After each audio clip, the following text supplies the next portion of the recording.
إن الحمد لله والصلاة والسلام على رسول الله ثم أما بعد السلام عليكم ورحمة الله تعالى وبركاته. Алла Таалаға сансыз шүкіршіліктер болсын, пайғамбар Мұхаммад алейхиссаламға салауат жана саламдар болсын. Бүтүндөй жашообузду пайгамбарыбыз көрсөтүп кеткен сүннөттөрдүн негизинде, көрсөтүп кеткен жолдордун негизинде жашап өтүүнү баарыбызга насип кылсын. Жана бир эле ибадатты жасап коюп, ошол менен калып калбастан, мүмкүнчүлүгүбүздүн болушунча пайгамбарыбыздан кандай гана сонун баалуу амалдар калган да, ушулардын баарын колубуздан келишинче аткарып, амал кылып өтүп, акырында коромжуга учурап, ла илаха иллаллах келмени айта албай, ыймансыз өтүп кеткенден Кудайым өзү сактаган болсун. Анткени тахажжудка туруу мына пайгамбардан алган сүннөт, дараттан мурун мисвак колдонуп, бул да сүннөт.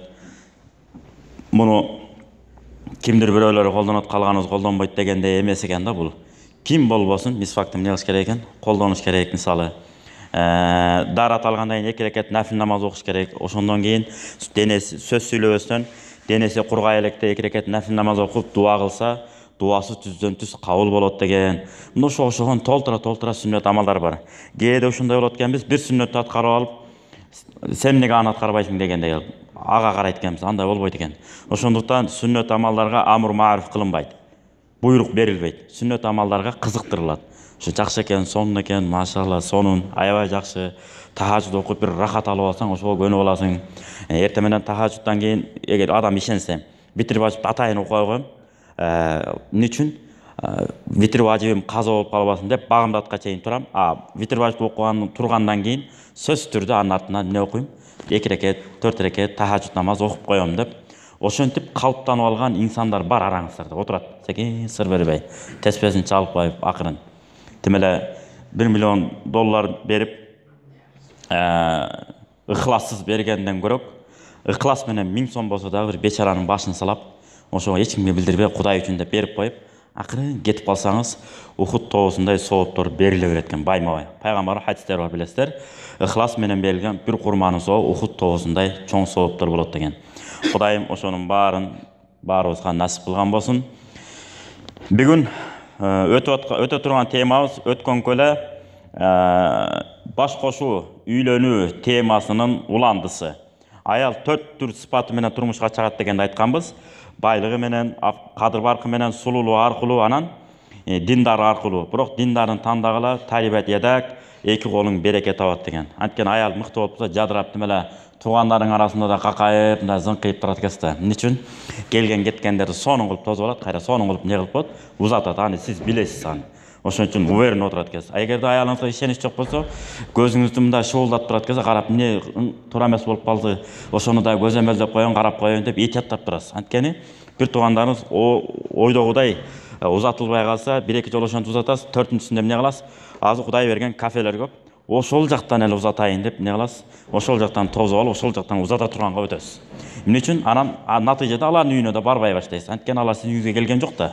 Ошондон Кудай сактасын. Ошон үчүн дайыма таяктын 2 учу бар дегендей, кээде бир тарап жалаң эле аялдарды же жалаң эле эркектер тарап болуп калбайт. Аял киши өзүнүн функциясын аткарыш керек, эркек киши өзүнүн функциясын аткарыш керек. Анда эмесе, ошондон кийин хадисти уланталы. Бул хадисти ким риваят кылган? Муттафакун алейх, Имам Бухари, Имам Муслим риваят кылган. Андан кийин Ибн Мас'уд радияллаху анхудан риваят кылынган дәвр хадис бар. Бул хадисти дагы муттафакун алейх, Имам Бухари, Имам Муслим риваят кылган. Я ма'шара шабаб, пайгамбарыбыз айтып атат. О жигиттер, ман истата минкум албаата фальятазавваж. Силердин араңарда кимиси үйлөнө ала турган болсо, үйлөнсүн дейт. Жигиттер деп атат да, жөн жүрбөгүлөр. Фа иннаху агатту лил басар, бул көздү эң тозуп тура турган нерсе ошол үйлөнүү. Тагана бияна көз ойноктоп кетпеш үчүн. Мындай коюлтуп, контролдоп каратып коет экен, токтотуп коет да. Ва ахсану лил фарж, жана уяттуу мүчөсүн эмне кыла билет? Сактай билет. Демек, аялы менен жашайт, туура эмес жолго барбайт, зына ишке барбайт. Ва ман лам ястати, эгерде үйлөнүүгө мүмкүнчүлүгү жок болсо, фа алейхи бис-саум, анда орозо кармасын деп. Орозону кармап, орозо кармаган ашказында эле эмес, көздү да орозо кармаш керек. Мийини да орозо кармаш керек. мұрынды да ораза қармаш керек, құлақты да ораза қармаш керек, жан дүйнөнү да бардығын ораза қарматып қош керек. Аял затына тігілі мындай жолатпай қош керек та. Анткени баары үйлөнө албайсыз да. Ошондуктан азыр шартым жок, окуп атам, студентмин, илим алып атам, докторлук жактап алайын, аягына чейин, митейин, тигитейин деп илимдин артынан касыш керек экен. Же болбосо үйлөнгөнгө мен шарт түзүп ошону алып келгенден кийин коргулуп албай, мындай суукта неме болгондон кийин жуунуш керек да. Бул антпесе тапканын баарында береке болбой калат да деп туруп мээсине чай кайнатып, аны мээсине чай кайнатып кереги жок, титанга кайнатыш керек, титанга.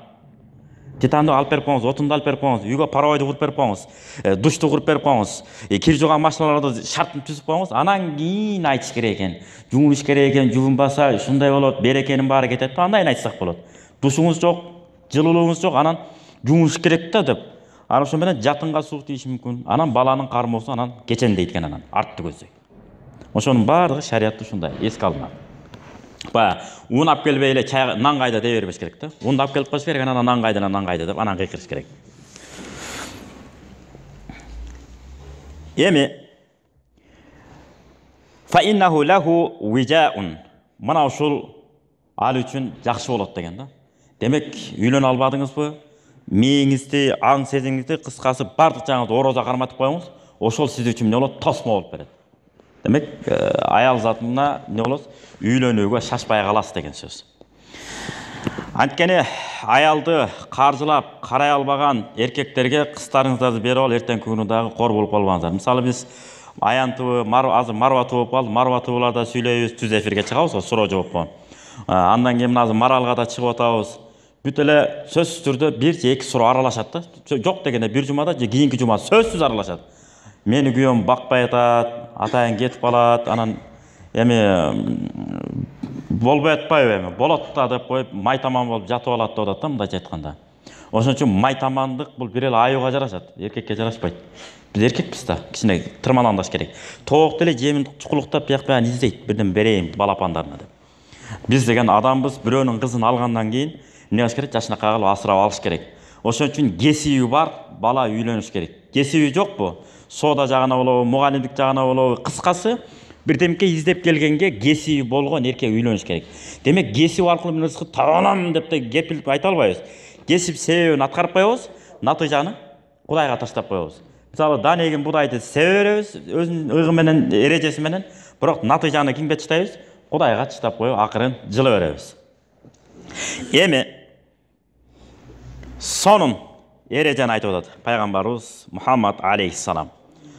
Анна Расулаллах саллаллаху алейхи ва саллям, имам Муслим, имам Насаилер риваят кылган. Жалаң сахих хадистер булар. Дап достоверный хадистер. Пайгамбар Мухаммад алейхиссалам мындай дейт: "Ад-дунья матаун." Дүние бул материал. Дүние бар бул дүние. Материал. Буюм.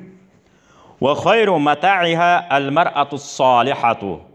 Ушул материалдын, ушул буюмдун эң жакшысы ал-мар'ату салихату, мыкты аял деген. Карабайсыздарбы? Сахих хадис, бекемделген хадис. Демек, байлыктын байлыгына, мансаптын мансабына, бийликтин бийлигине, дөөлөттүн дөөлөтүнө жетсеңиз деле, аркаңызда бүттүк ишке универсалдуу, салиха деген жарамдуу деген сөз. Патхада шая, жарактуу деген сөз. Жарактуу, бүт нерсеге ой жүгүртө, мээси жете билген, аркаңызда мыкты аялыңыз болбосо, бардыгы бекер экен. Кыргыз элин башкарып алсаңыз деле, аялыңыз аркаңызда сизди мындай кемчилигиңизди карап, бут кийимиңиз кир болуп калса, бут кийимиңизди щеткалап, байпагыңыз жыртылып калса, байпагыңызды алмаштыра коюп, жакаңыз кир болуп калса, жакаңызды шаршат алмаштыра коюп, тишиңизди жуубай калган болсо, жуйлайсызбы, тишиңизди жууп алыңыз деп, бир жумада бир жолу жууп калып атпайбы? Бирок дагы жакшы, тиштерибиз таарынып түшүп кетпей, насвай чеккенибизге, сигарет чеккенибизге карабай чыдап келатат тиштер. Кайран гана тиштер. Ошон үчүн бул насвай чеккендер өткөндө айтканбыз, пайгамбар Мухаммад алейхиссаламда сахих хадис бар. Биз Куран окуган кезде, эмне үчүн чеснок менен, сарымсак менен пияз дегенде мечитке жолобогула дейт. Анткени себеби сарымсак жана пияз жегенде biz namaz okuyanda Allahu Akbar deyip duran ağzı sananı ağzı bismillah'ını ayıp duran ne okuyuz? Fatiha'nı okuyuz da. Elhamdülillahi Rabbil alemin Errahmanirrahim Maliki yevmiddin de okuyanda perişteler gelip bunu oğuzumuzga gelip tıkışaydı deydi. периштелер келип тыңшайт. Тыңшаган кезде, кулак салган кезде сиздин оозуңуздан сарымсак жана пияздын жытынан периштелер жийиркенет. Адамдар жийиркенгендей эле деген. Ошондуктан болбосо жамаат менен намаз окуш бул эмне? Бекемделген сүннөт. Жамаат менен намаз окуу бекемделген сүннөт. Бекемделген сүннөттүгүнө карабастан периштелерди жана адамдарды жийиркентип койбогула деп пайгамбарыбыз эмне дейт? Оозуңдагы пияздын жана сарымсактын жыты кетмейинче мешитке жолобой тур дейт. Тишти жуубай коюп жыттанып кеткен алда жаман. Ошон үчүн жууш керек. Тыгы жуңуз болду, келиңиз. Анан кээ бир баягы аалымдарга бала төрөлгөндө дагы ажуба деген курма бар го. Ошону чайнап берип койсо, баланын зейини күчтүү болот деген маселелер бар. Кудай буйрса, ал бала темасында айтабыз, бала тарбиясында. Хасан, Хусейн эки небереси болуп атпайбы? Бирөөсүнүн зейини күчтүүрөөк болгон, экинчисинен. Эмне үчүн? Анткени пайгамбарыбыз келип Асанга жетишпей калат, Үсөнгө жетишип калат. Асан биринчи төрөлдү да. Ошон үчүн эмизе берет. Фатима энебиз. Үсөнгө эмизейин дегенде, Үсөндү эмизгенче пайгамбарыбыз жетип барат да ажуба курмасын берип калат.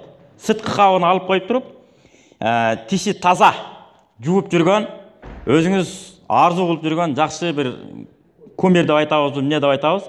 Жакшы инсан болсо ошого чайнатып, анан ошону бала Кудайдын кудурети менен соргонго даяр болот экен. Өзүнүн энеси колун чайкап, акырын таңдайына салып, эмне кылып коет? Эмизип коюш керек. Сүткө чейин. Ошондо балаңыздын зейини күчтүү болот жана жиңгесел, миңгесел оорулар менен оорубайт экен Кудай буйрса.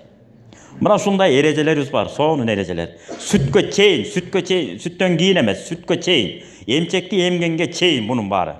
Мына ушунун баарында эмне болот экен? Ушундай болот турбайбы? Анан кийин бул таква киши, сонун киши деп барып анан чайнатып бербеңиз. Эгер тишин бир жумада бир жолу жууган болсо, алага кереги жок. Тишин жуусун. Жуугандар гана чайнатыңыздар. Периштелер жийиркен отпайбы? Эми бул хадис бул болду.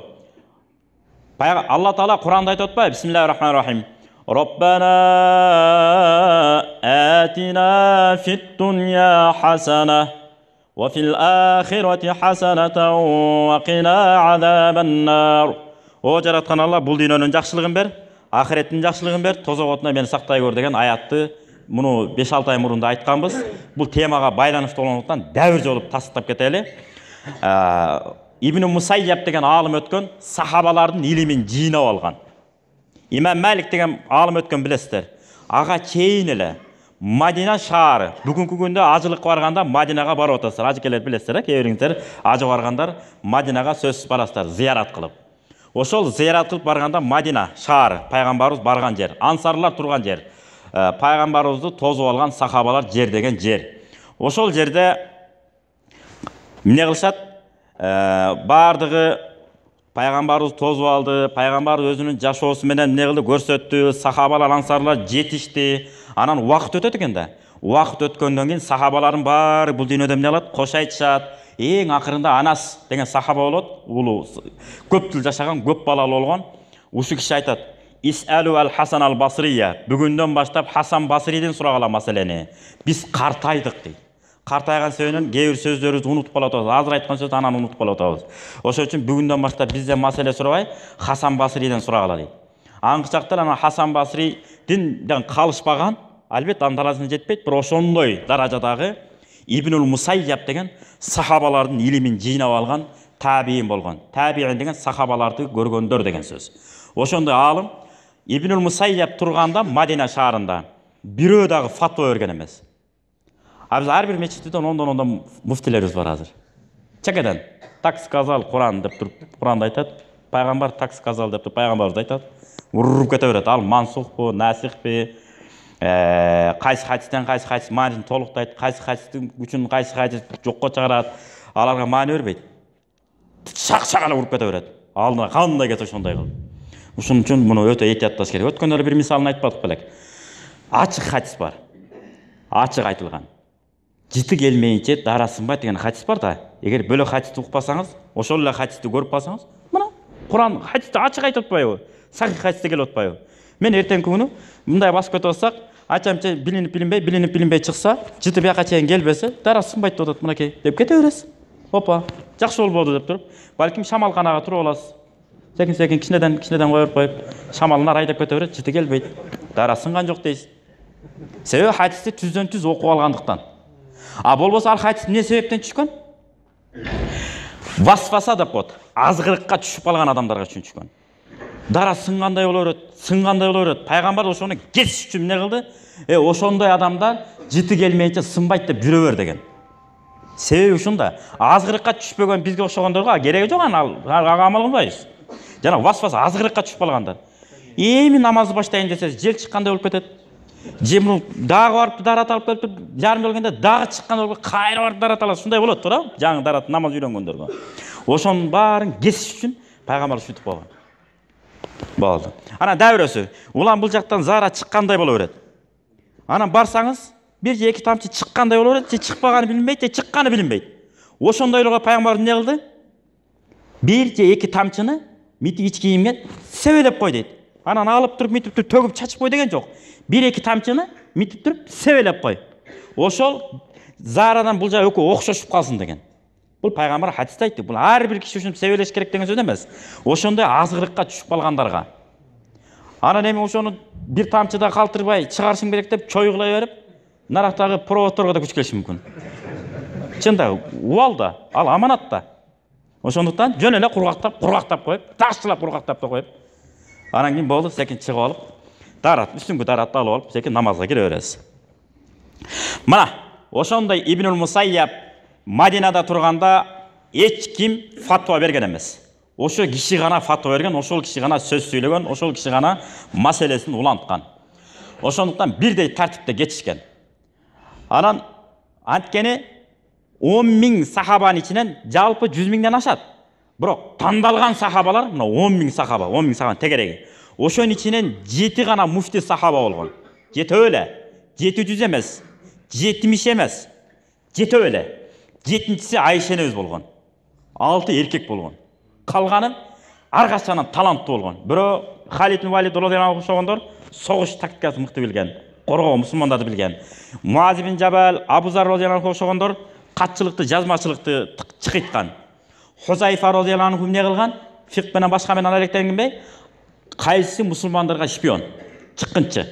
Ошолорду караган митип, 200-дүлөр ким, пайгамбарга ким душмандык кылат кылбайт, жалаң ошолорду карап жүргөн. Анткени ошолорго тыкыр көз караш менен адамды карап эле сезгичтик жагынан, билгичтик жагынан Кудай Таалам ошо Хузайфа радияллаху анхуга жөндөн берген. Пайгамбарыбызга келип, пайгамбар өзү да таап берип турган. Тетиги 200 ошону жазып кой деген каттоого. Мындай карап, ошого карабайсызбы? Умар радияллаху анху, эми мен бешке кирбегенде ким кирет эле деп.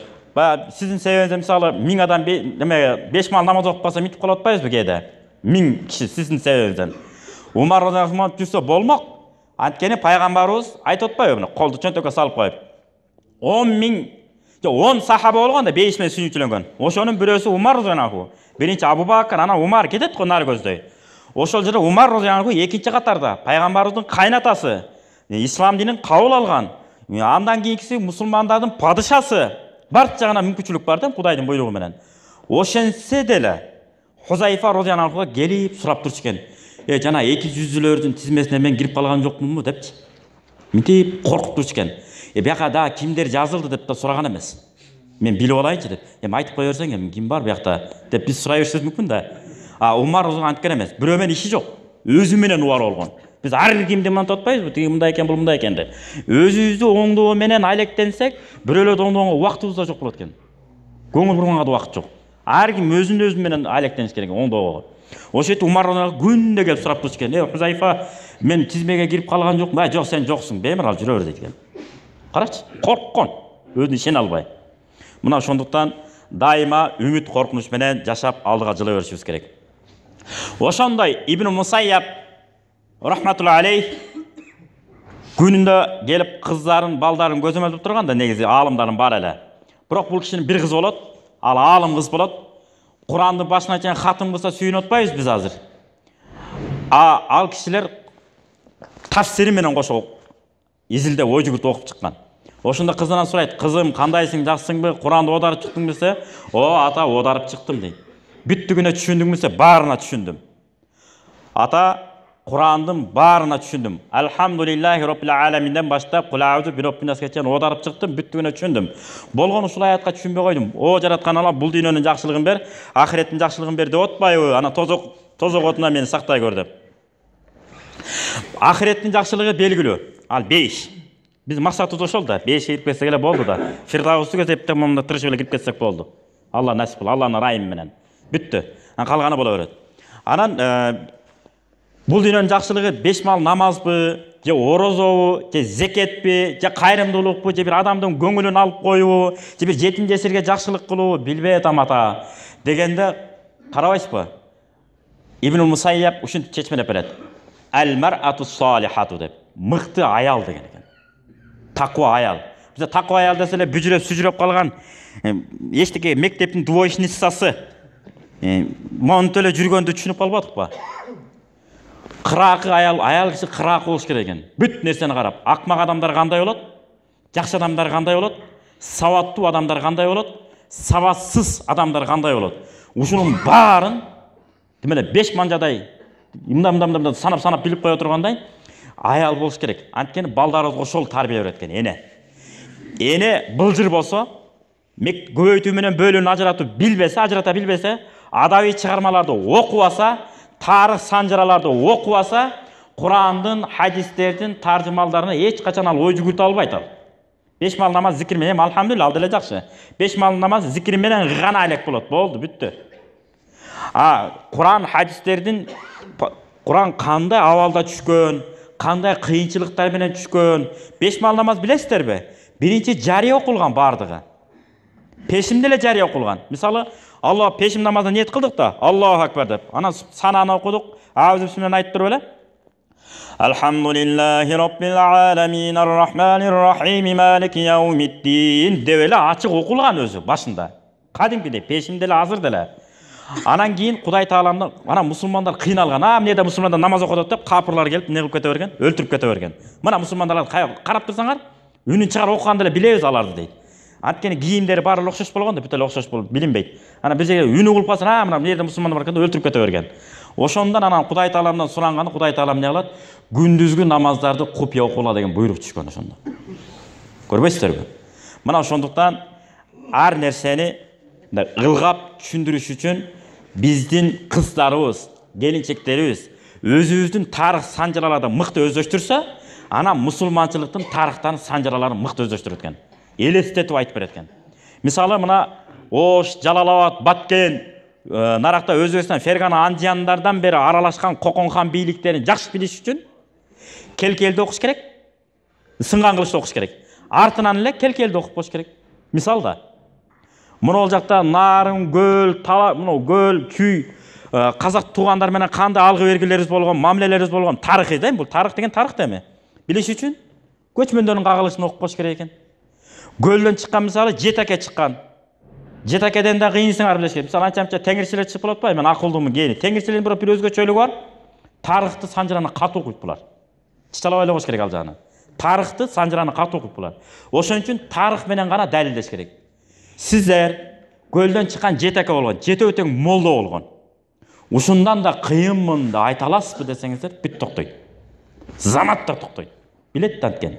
Жетөө тең мыкты молдо болгон, стратег болгон, каерде кандай сүйлөш керек бүт билген. Мисалы Тилекмет аке тил чечен болгон. Эч кимди капада кылган эмес, айта турган сөзүн айтып деп түшүндүрүп коюп кете берген. Андан кийин алар алып берип койгон жерлерди чекеден сатып батып да жок кылышпай баргандай болуп. Так, бисмилlah. Эми Умама радияллаху анхудан риваят кылган хадис. Мастафадал муъмин. Шариатта да ушундай. Ата балдарынын кыймылдуу мүлктөрүн каалагандай алып сатып иштесе болот. Мисалы сиздин балаңыздын 1000 кою бар. Негедир эс алыңыз келип кетти. Кирип барат кездагы 10 кочкорду тандап алып сатып туруп 100 000 сом, 10 000ден сатсаңыз, мисалы 100 000 сом чөнтөккө салып, байбиче кеттик, буну биз тапканбыз, кеттик. Балам да биздики, анын койлору да биздики деп кете берсеңиз болот экен. Бирок кыймылсыз мүлк, жерин сиз саткан акыңыз жок экен. Эгерде сиз сатып берсеңиз, балаңызга айтпай. Мен сот болсом, жогорку сот болсом, келеткем дагы атасы сиз кыянат кылыпсыз балаңызга. Жерди кайра кайтарып берип коюңуз экен. Ошон үчүн шариатта ушундай экен. жерді сата тұрамыз, не болады екен, бұл аманатқа қылған қиянаттық болады екен. Өйткені ушунда қырғыз мамлекет болуш үчүн биздин канчалыгын ата-бабаларыбыз канын төккөн, жанын төккөн, өмүрүн, үй бүлөсүн да курбан кылгандар болгон. Ошон үчүн кийинки муундарга кыянат кылбай өткөрүп беришибиз керек экен да. Эми Ан Аби Умама радияллаху анху ан наби саллаллаху алейхи ва саллям мындай дейт. Мастафадал муъмин ба'да тақваллах хайран лаху мин заужатин салихатин. Момун адам Кудайга болгон такыбалыктан кийин дептир. Мыкты аял алган болсо бүттү. Ал адамдан өткөн пайда тапкан адам болбойт дептир. Сиз такыбалыгыңыз күчтүү. Алла Таала адал деген нерсени адал дейсиз, буйруган нерсени тактак аткарасыз, тыйылсаңыз тыйыласыз, такыбасыз чынында. Бирок ошондон кийин жаныңызда таква бир мыкты аял алган болсоңуз, бул дүйнөдөн эң ийгиликке жеткен момун мына сиз болот экенсиз. Эмне үчүн? Ин амараха атаатха. Мыкты аял деп кимди айтабыз? Сиз буйрук берсеңиз, буйругуңузга моюн сунса. Биринчиси. Ва ин назара илайха сарратху. Эгер аялыңызга карасаңыз, аялыңыз сизди кубандырса дейт.